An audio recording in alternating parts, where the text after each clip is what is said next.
Hi, I'm Luke Ryan for JoBlo.com and welcome to Movie Endings Explained. In this episode, we're going to be looking at the 2013 mystery thriller Prisoners from director Denis Villeneuve. We previously covered another one of his films on the series, 2016's Arrival, which is a film with a fairly complex ending that needed to be unpacked somewhat. But with Prisoners, we once again find ourselves looking down the barrel of a fairly straightforward finale. Concealed pit underground, left there by the woman who abducted his daughter, Holly Jones, played by Melissa Leo. Holly and her husband began abducting children when their own son died, seeing it as their Alex, played by Paul Dano, a mentally challenged young man who has grown up now as Holly's own son. Throughout the film, he becomes the prime suspect in the abduction case. With Holly dead and Loki wounded, he races Dover's daughter Anna to the hospital frantically, having finally found and saved her, while Dover himself is trapped underground and bleeding. Dover's disappearance isn't an immediate cause for mortal concern, however, as he is currently on the run from the police. When Holly first forces Dover into the pit, she comments that he might last 24 hours, in her hope, long enough to still be alive when she dumps his daughter's body in there with him. Pretty grim. So we can assume that by the time Loki returns to the house that roughly 24 hours have passed. We can also assume that Dover has no doubt tried whistling for help on and off ever since then, but surely the forensics team would have heard something, right?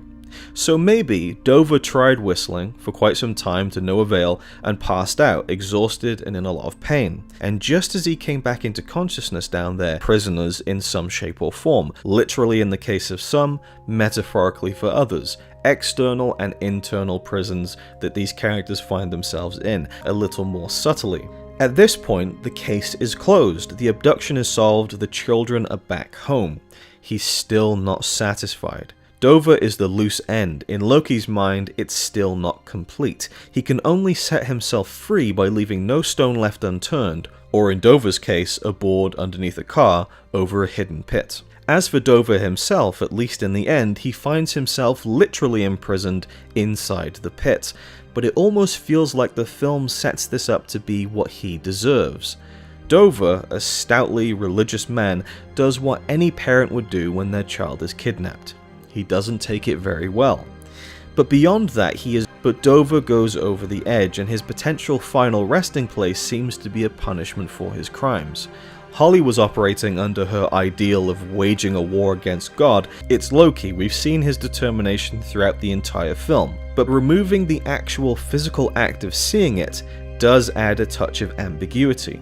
We've actually seen this before, by already establishing this storytelling device of withholding certain payoffs actually shown on screen. The ending is perfectly crafted to serve this device. However, there was more of an ending shot for Prisoners. The scene did continue, but this was more of a fail-safe measure in case test audiences felt more needed to be shown.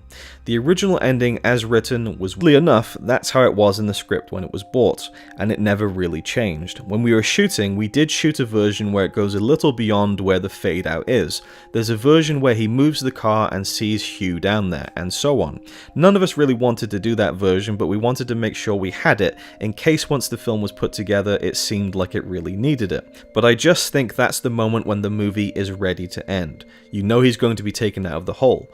I like it much better being ambiguous. Even though you assume that's probably what's going to happen, I like that there's a small chance that he's not going to get him out of there for whatever reason. The screenwriter also commented on Dover's fate after being rescued from the pit beyond the final shot of the movie. I think, unfortunately, he would go to prison. The final irony, his father was a prison guard, and the whole movie is metaphors of people's internal prisons and external prisons. I believe that's what would end up happening to him, that he would go to prison for some time. So what did you think of the ending to Prisoners? Did you enjoy the ambiguity of not being explicitly shown what happens